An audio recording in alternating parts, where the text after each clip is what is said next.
Hey everyone, we are back with another Penny Dreadful review. Tonight we're reviewing Season 2, Episode 5, Above the Vaulted Sky. Now, if you're not fully caught up on Penny Dreadful, you're going to want to skip this video because we are going to spoil it. And if you're not watching Penny Dreadful... watch it now! Yes. Nice witch voice. I'm putting an enchantment on them. Okay, so... this episode actually aired last night. We do our reviews on Monday nights because it comes on a little bit late. But so last night's episode, we got some more of the voodoo dolls. Yes. And we didn't know it before, but apparently Mrs. Poole has a voodoo doll of Malcolm's wife. Yeah, and they're called fetishes. Yes. Which I did not know that was the terminology, and they're similar to a voodoo doll. Mm-hmm. And it was nice that they actually pointed that out in this episode. Yeah. And so Mrs. Poole, you know, she's cracking the skull from Malcolm's wife, and there's an actual brain in there, like a real brain that apparently they got from a corpse, presumably. I guess. Or hopefully not from a live person, but maybe. Who knows? They're evil witches. But she starts sticking like needles and stuff in the brain, and I thought at first that she was giving Malcolm's wife an aneurysm. Yeah, but instead it seems like she was giving her migraines and hallucinations. Yes. Kind of making her go crazy a little bit. Yeah. And of course, at the end of the episode, Malcolm's wife commits suicide because just the pain and the hallucinations are just so much. Yeah. So now Malcolm's a single man. Yeah, and I gotta wonder. He can remarry. I've got to wonder how that plays out into her plan, because obviously she wanted the wife gone because he told her divorce wasn't an option. So I assume she means to marry him, but I don't know what part that plays in her plan. Yeah, why? Does she actually have feelings for him and, you know, feels bad about using him, but... Or is he just using, or is she just using him to get closer to Vanessa? Which is what I've kind of thought all along, but you don't have to marry him to get closer to him. Yeah, so that's a little confusing, and I can't wait for them. I'm sure they have a reason because they never leave stuff like this untold. So I can't wait to find out what the actual reason behind it is. And Ethan, near the beginning of the episode, he gives this great inspirational speech about how they were tasked with either relocating or annihilating this tribe of Apache Indians, and they just went ahead and annihilated them. But he gave this big long speech to our heroes about defending the cliff. Don't let yourselves get infiltrated the way we infiltrated the Apache camp, and don't let yourselves become surrounded the way we surrounded the Apaches and annihilated them. You know, defend the cliff, which the Apaches were living on a cliff. And it was this very inspirational speech, and it's kind of a different feel for this character. Yeah, actually this speech, as he was giving it, just kind of made me think that his whole werewolf thing, I wonder if it's an Indian curse because of what he did. Mm-hmm. And I almost wonder if he knows that. Right. So, like, that's what I got from, like, that's why this story was important. And also, it's kind of funny that he's telling this story now, and they've been infiltrated already. Yeah. And I wonder if he's kind of suspecting that they've been infiltrated and is now, like, kind of letting everybody else know so that they can maybe figure out who it is. Because he said, you know, we could speak the language, so we just stood and we listened to them in the dark as they were, you know, talking and eating dinner and being with their families and stuff. And I think maybe he knows that the witches are there watching them as they're living their ordinary lives. Yeah. And it's time for them to turn up the awareness. Yeah. And Vanessa's starting to lose it a little bit. Yeah, she's getting to the point where she can't handle it anymore. Yeah. She wants it to be done. She doesn't want them to be after her, and she just kind of is almost giving up. The self-pity with Vanessa was a little heavy in this episode. Yeah, I like Vanessa because she's such a strong character, and I understand why she's breaking. I mean, this is a lot. I mean, a lot is happening to her in these last season and a half, and I can understand why she's breaking, but at the same point, I kind of didn't want her to break because I want her to remain this amazingly strong character. Yeah, it completely makes sense. why she would be unraveling a little bit, but actually seeing her unravel, the affection, I guess, that you feel for this character, and watching her go through this, it's kind of like you're invested in her a little bit. You're like, no, come on, pull it together, pull through, you can do it. And that's just a testament to the show and to Ava Green's performance. Yeah. I want to talk about John Clare for a few minutes, because he had a couple of really great scenes. Yeah. First, he finally convinces Frankenstein through threat of force to let him actually speak to Lily, Brona. And Frankenstein finally caves, and he's like, go ahead, you know where she is, go ahead. And he is abruptly friend-zoned. Yes, very, very abruptly friend-zoned. And not gently. Yeah. And even... like, their interactions together, it's so forced on his side. Like, I think he wants to love her more than he actually loves her. Like, I think he's trying to force himself to feel things that aren't there because he thinks this is his only shot. You know, she's being basically groomed to accept him, and I don't think it's really all there for him. Well, I think... the way his mind would be working is, this person, this creature was created for me, and so if she doesn't want me, what do I do then?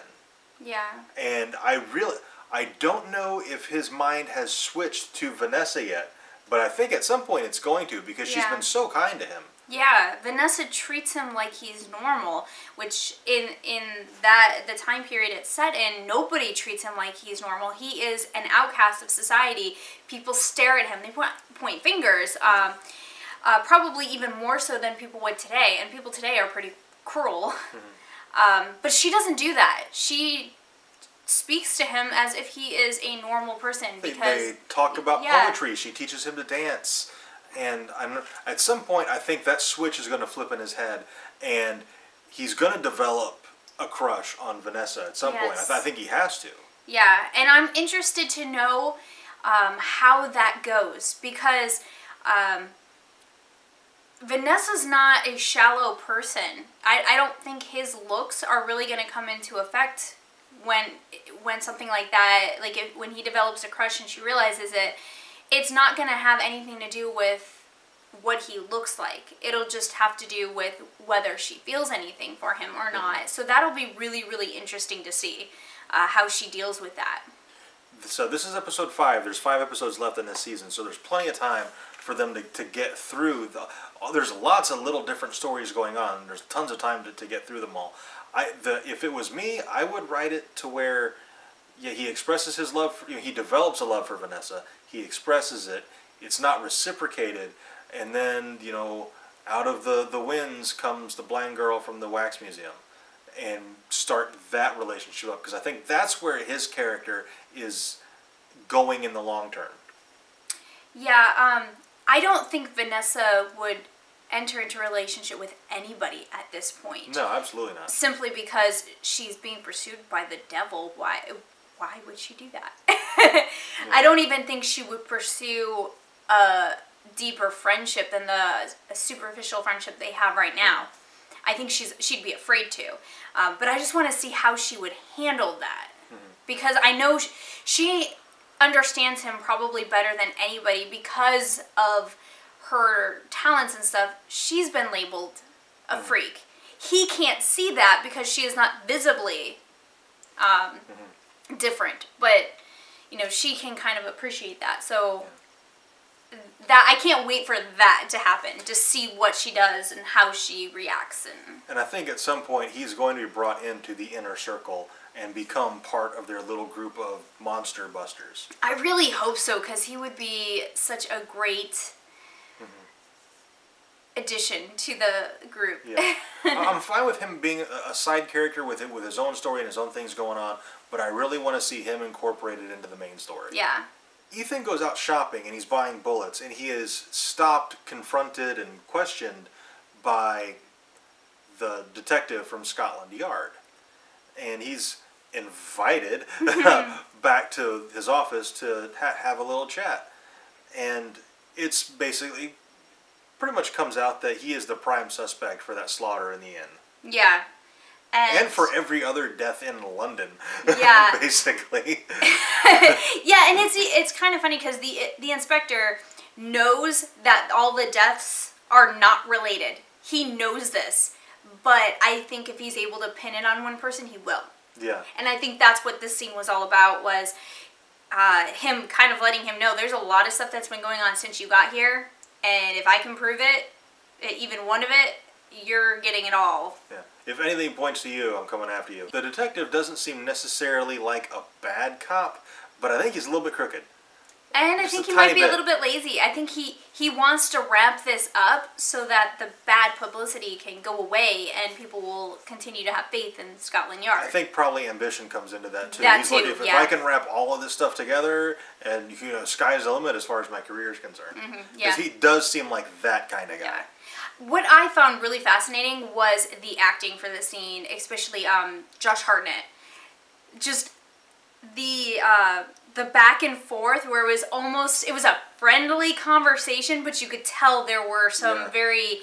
There's veiled threats and veiled insults. And it was really, really interesting. It was amazing writing, I should say, more so than acting. I mean, the acting was good too, but like the dialogue in there was just phenomenal. It was really, I was like, oh my gosh, they're like so gentlemanly threatening each other. It was fantastic. It was like 10 minutes of really solid verbal sparring. Yeah. And that was a really good scene. Yeah, it was pretty amazing. And if you remember from last episode, Dr. Frankenstein wanted to bring Lily to meet Vanessa and kind of help her get acclimated and cultured into, London high life, kind of. Yeah. And what was really fascinating about this scene was that Dr. Frankenstein and Lily had like this elaborate story about how she's visiting in London and she's been out to see all these sights and stuff. And I'm like, why? You're just staying at his house in London. You haven't seen anything yet. Why would you put yourself in a position to, for Vanessa to ask questions and her not have the answers because she hasn't actually been to any of these places? She spends almost the whole conversation looking to Dr. Frankenstein for cues, like, what do I say? Yeah. Or am I doing good? That kind of thing. And at the end, Vanessa kind of catches Dr. Frankenstein kissing her hand, and she realizes that Frankenstein is in love with his cousin. And she mentions that later on in the episode. We get a little more insight into Angelique's character in this episode as well. She is the transvestite who Dorian is seeing, and he is quickly becoming absolutely devoted to her. Yeah.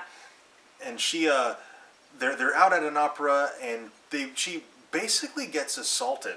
Yeah, some guy obviously paid to have services with her, and then realized that after he paid that she was born male and was not okay with that, and they didn't refund the money. So, she stole 40 pounds from him, and he spits in her face. And Dorian starts to go after the guy, but she stops him. Yeah. But when they go back to Dorian's place, she puts on some of his clothes, and she's decided that, I'm going to be officially male now. I'm going to, just be who I was born or whatever. And Dorian, he's, totally accepting of whatever she wants to be. He's devoted to her. Yeah. And a little parallel with Lily and Frankenstein and Dorian and Angelique is when the guy first starts assaulting Angelique, he grabs her hand and kisses her hand. And it immediately made me think of Vanessa saying, I saw a moment where he kissed her hand, and he's in love with her even if he doesn't realize it yet. And I was like, that totally applies to Dorian and Angelique right now. I think he's in love with her. He might not know it yet, but he is. And speaking of dates, Malcolm and Mrs. Poole go on a date, and she's totally bewitching him. Yeah. He's under her spell 100%. Yes. And I don't know where that's going to go, because of course now he's single, he's a free man, so they can marry if they want. She's using like potions and such to speed along their relationship because he is a gentleman. And I think if she hadn't pricked his hand when she handed him his bourbon, he never would have taken her back to the hotel. that would have been probably months down the road, and she's accelerating their relationship rapidly because she needs it to go there for some reason. This is why this is a plan. She is doing this for a reason. She got rid of the wife. She's accelerating their relationship.